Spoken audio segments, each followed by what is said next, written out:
all know that discrimination runs rampant in the application process, right? Well, not anymore, thanks to the patent pending Titan Applicant Tracking System, otherwise known as Titan ATS. It creates a special candidate profile that removes the possibilities for bias during screening and helps candidates match their skill sets and talents to that position. They even added a DEI accountability feature that allows companies to showcase their commitment to diversity, equity, and inclusion to all their potential applicants. Join the future of hiring and check out Titan ATS at www.titanats.com. And we appreciate their support of their episode as we now move to spend time with their founder, Katherine McCord. Thank you. Welcome to this episode of Tech Diva Success, where I get the pleasure of spending time and meeting amazing women like Katherine McCord. Katherine has been fascinated with recruiting. Trust me, she loves it since she was a child. She founded the company Titan Management back in 2014 with the dream of really innovating hiring, helping entrepreneurs really realize their visions without breaking the bank, which is really important for startups, as we know. In 2020, Titan began work on their patent pending anti-bias applicant tracking system, which really we'll talk about more, helps with things like women in technology to remove the bias of looking at a resume that's John versus Jane or other biases that are built in. So we'll expand more on that. Katherine is also striving to improve the hiring process on a national level by just spreading the good practices around recruiting and hiring and generating proactive conversations in the media. In April 2020, she founded a career show called Career Launch Live, and we are ready to share your wisdom with the Tech Divas. Thanks for coming on the show, Katherine. Thank you so very much for having me. I was really excited about this show today. I've been doing a lot of appearances, but this one was at the top of my list. So I'm pretty excited about this. Yes. I mean, it's right up your alley with the things that you're passionate about around hiring and hiring practices. So I'm really excited to dig in today and see what you have to share with our Tech Divas. And you know what's funny? I just realized 2 weeks ago, just prior to our original conversation, that I'm now a woman in tech. I just now figured this out. Like I've been working on this technology since September last year was when it very first occurred to me. And it just now hit me a couple of weeks ago that I'm now in tech. Well, hey, we want to officially welcome you to the Tech Diva tribe. You are now one of us. I feel so special. I really do, because I've always really admired women in technology. So I'm like, I was so excited when I realized, oh my God, I'm in technology. Now I'm a woman in technology. I got super excited. I don't want to oversell though. It's not like I personally developed it. I just came up with the idea and I helped design it. And I work with my superb CTO every single day. Well, innovation is at the heart of all technology, and you have really innovated in this space. So before we move into just the dialogue, which I know will be really great, did I miss anything in your bio that you wanted to share with our audience? You know, not exactly. I mean, it's just kind of that's just kind of the brief version, but I really and truly, my passion for years has been to teach people to hire the person, not their wrapping. And that's a saying that I use a lot, and that's what led to this technology, is that's how hiring should be. It shouldn't matter what you look like, where you're from, what your religion is, who you sleep with, any of that. None of that should matter in hiring. It should only matter who you are and what you can do. And that's been such a big part of what I've been doing for so many years, and that's what led to the technology at 4:30 in the morning one day while driving to the airport. Hey, sometimes we get those intuitive calls to action. So in a lot of goal setting, okay, I want to be successful. I want to change hiring and recruiting, and you're not quite sure how, but you're constantly putting things out there, trying things. And then all of a sudden you have this instinctive aha moment. Yeah. It sounds like it was for you. It was. And applicant tracking systems are a known joke in the HR community and recruiting community. Everybody mocks them. They're like, oh my God, these things are so awful. Even when you have a really good one, which the one that I've been using up until developing my own has been great. Jazz HR, they're phenomenal. But the whole system is still a joke, because they create biases. They cut out the wrong people. They hardly ever work right. I don't know why. They just hardly ever work right. And so they've just been this ongoing joke. And one day I was just driving along at 4:30 in the morning, and I just thought, oh my gosh, I know what to do. I know how to make all of this better. And ultimately it comes down to doing something that so many people are deeply afraid of, which is firing the resume, getting rid of this piece of paper and using technology to better showcase human beings. Well, I think everyone wants to double click on that. So I'm going to let you talk about how the heck we're going to get rid of a resume. And I have some other questions for you, but maybe that's a good place to start. Sure. So first of all, the problem with resumes, you can look this up. There have been multiple studies on this. Over 90% of applicants or professionals do not know how to effectively create a resume, which is crazy. How are 90% of people supposed to, and then over 60%, again, multiple studies have shown this, of HR/recruiters/hiring team members, so that's management of all different kinds, do not know how to effectively scan and or interpret a resume. So resumes just don't work. They just factually don't work. So getting rid of them is a matter of using the technology that we've developed. I understand why we started with resumes. We didn't have technology. Now we do. So using things like video, using different types of fields to help people match themselves to jobs and to help people best display themselves is the proper way to do it. Because people, first of all, most job descriptions are horrible. So you need a little bit of help, right? Matching yourself to those jobs. And that's what this technology does. It gives you the opportunity to go in completely masked because your name doesn't matter. The dates of employment don't matter to show your age. Those kinds of things don't matter. So we removed a lot of the things that create bias, and we help people match themselves to the job and best represent themselves. And it's the best way to do it. And then once the candidate says, yes, I want to move forward, then they approve the company getting their name, their email, and their phone number. So I have a question. Yeah, that's really powerful. And I love how it removes that bias, which is the whole goal. But how does it handle the proactive nature of wanting diverse candidates? So if I have 10 candidates in my pool, I may want to make sure I have 5 women or 5 men or people of color. So when you remove it, then it also gives you a blocker to know if you have a diverse candidate pool. So how does it help that? It does. And actually part of what we want to do, because I reached out to a lot of people in the diversity, equity, and inclusion space.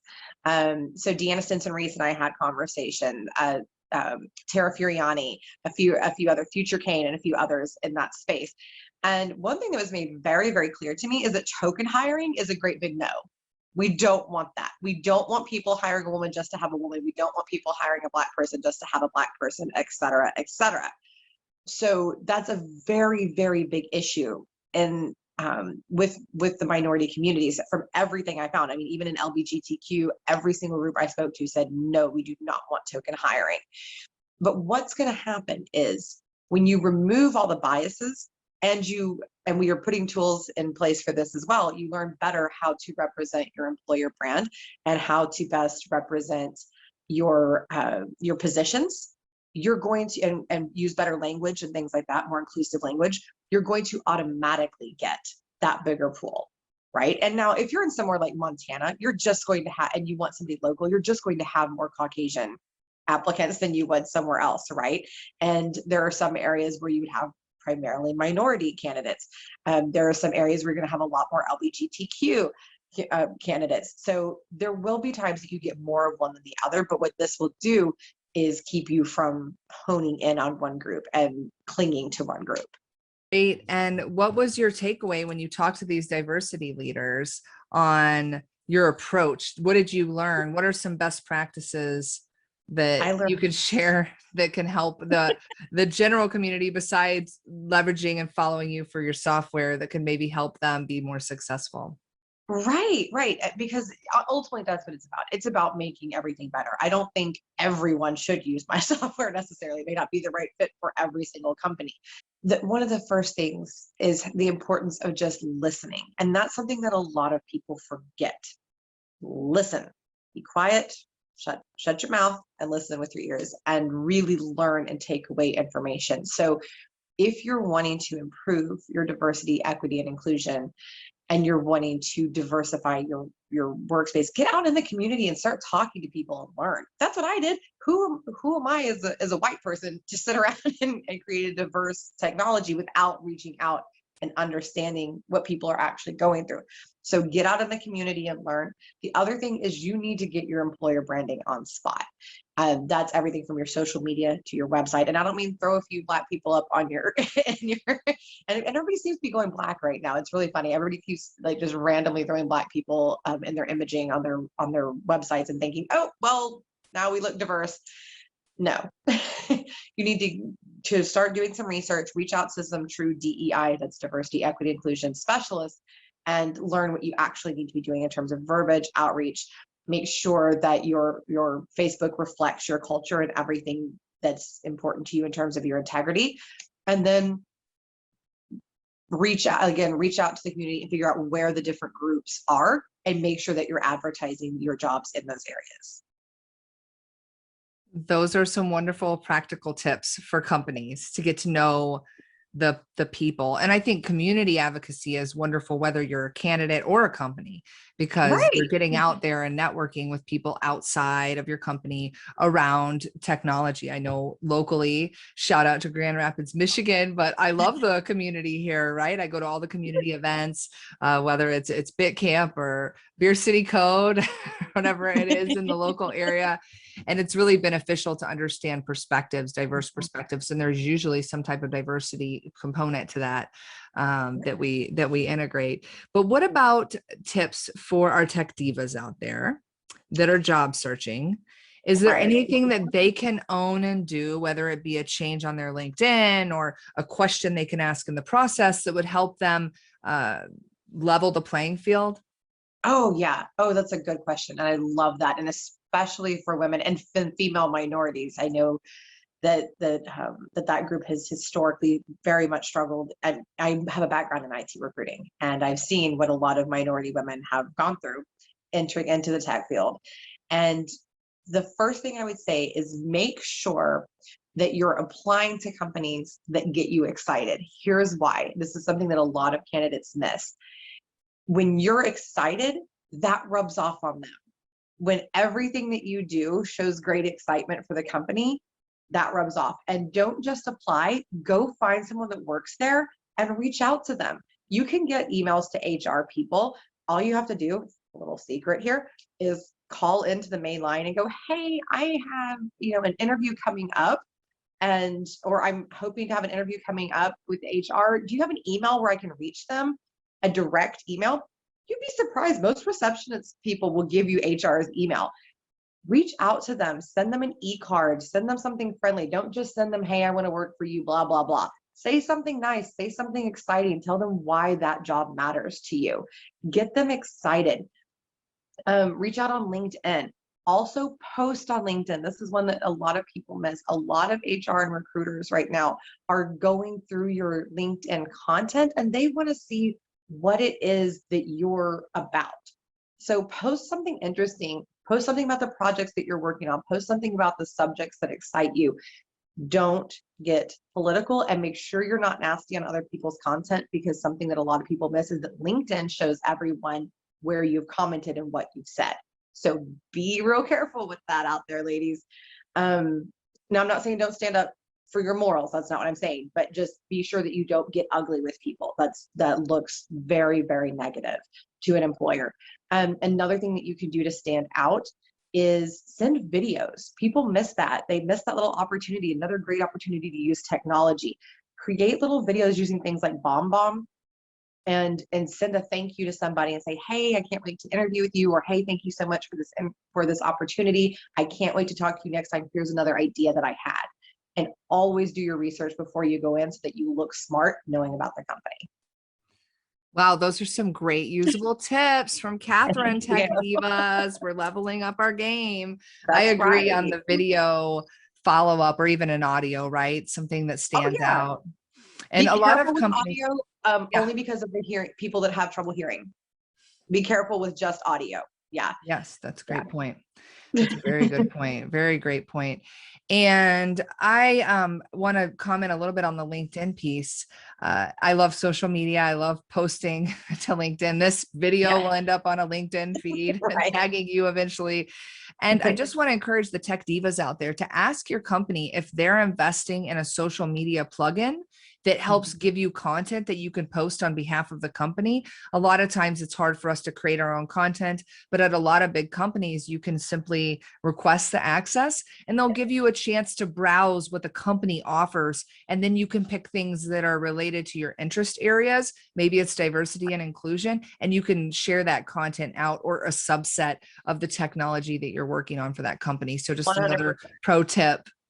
And be sure to personalize it though. Don't just make Yes. it about the employer. Make sure that you talk about you and what you're doing and your thoughts, because what people attach to on LinkedIn is you. Yes. And Personal. I always encourage as well diversifying it. So if you do plug into Yes. something like that, like you do Right. one post from, VMware or something, and then you do a post outside from an outside article on Yes. cloud, and then you post something on App Monitors, like really 100%. diversifying it so that you're just not a bot about the one company. But it does help to 100%. give you some of that confidence so that Yeah, you can post and feel like you're posting the right things about your company. And that's super helpful. And then it of is. course, supporting people, like you said, with the comments. Sometimes Mhm. when I'm looking at candidates, I'll see that, wow, they're really cheering on people in their community because they're like, great job, Yeah. Cindy. Awesome to hear that, Bob. And it's like, wow, there's a lot of momentum there, and positivity always helps. 100%. And yes, and when you're out there cheering on your sisters in technology, when you're out there talking about some exciting innovations, when you are out there supporting diversity, equity, inclusion in a positive way, that goes far. And employers recognize that and they like it and it attaches them to you. Hiring is an emotional Absolutely. decision. People forget that. It is. That people need to like you. you And know? hopefully you like the company. It's a two-way street. Oh, Make that's sure you huge. like the Yes. company. Yes. And don't take a job where you hate the company, please, ladies and gentlemen. Do not do that. It never ends well. Well, I know we're coming towards the end, and I want to make sure you drop your biggest success secret for our tech divas out there. So, what's something Oh, you absolutely need to share with them before we part ways? oh my goodness, that I absolutely need to share with them. The first thing I would want to share is remember that everything is your personal brand. Even when you work for a bigger company, every single thing that you do, that you post, that you every bit of work that you put out there, that is all you. That is all your personal brand. And so cherish that, build it, cultivate it, brag about it, get out there and network, network, network, never stop networking ever. And you will be amazed at the opportunities that that brings to you and how it helps you to grow and develop. I know as introverts, ladies, it can be very difficult. Surprising to most people, I am an introvert. Getting out there is hard for me. And look at me now. I have a show. I network, 3 or 4 times a week. I'm on other people's shows 4 or 5 times a week. You'll get used to it, I promise. Just start small and take little baby steps and you'll get there. Baby steps. Absolutely love it. Baby steps, Yeah. people. Don't just leave. I mean, stay out, and also stay outside of your comfort zone. Never ever just live in your comfort zone. Just stay out of it. Don't go out of it. Don't step out of it. Stay out of it. Mhm. That's how great things happen. Stay out of your comfort zone. That is where we grow. Thank That's you so right. much, Katherine. So many tips packed Yeah. into here, and I'm sure more that you can offer. So why don't you let our tech divas know how they can find you, as well as locate more information about your software so we can follow how it's helping bring anti-bias decisions into hiring, because that's really important. 100%. So first of all, if you want to follow the technology, the website is Titan ATS. .com, and then also we're on LinkedIn as well. We're posting all kinds of content and updates on there. Follow me on LinkedIn. I seem to be the only Katherine McCord on LinkedIn. Katherine with a K, Katherine. Follow me on there, connect with me, message me. I'm always glad to have a conversation and to reach out to help you in any way that I can. And then past that, I have some awesome speaking engagements coming up. If anybody wants to check out HR Disruptor Summit, there's a whole technology aspect. Some what's called SHRM, SHRM, which is a big HR community. And then I have some additional tech things that are coming up that I'm going to be speaking on as well. So definitely follow me. I would love to have everyone chime in. And the last question is, can you help get people jobs? People always ask that of recruiters. That's actually not how we work. So I help my clients with whatever they need. Now I actually just have a tech client that looks like they're about to sign up. So that's super cool, kind of perfect timing. But then also if I don't have something, I will help point you in the right direction. So please feel free to reach out to me and I will help you navigate and find the right direction to go. I figure people are listening going, wow, she can help me get a job. So Katherine is the woman behind the software that's removing it. So she's a tech diva with us from that aspect, but obviously very versed with tips and tricks on recruiting, hiring, best practices. That is an entire long show past the 20 minutes, which is why you should follow her and catch her Career Launch Live. Yes, Career Launch Live. Yes, perfect. We are going to include all of these links with this episode on our website, techdivasuccess.com. And we encourage you to reach out to Katherine and check out titanats.com, because there you can see what that software is doing. Maybe you're on that side of the house where you're able to influence those kinds of decisions. But until then, try to keep it fair, do your little part, and together we can make a big difference. So thank you so much, Katherine. Thank you for having me.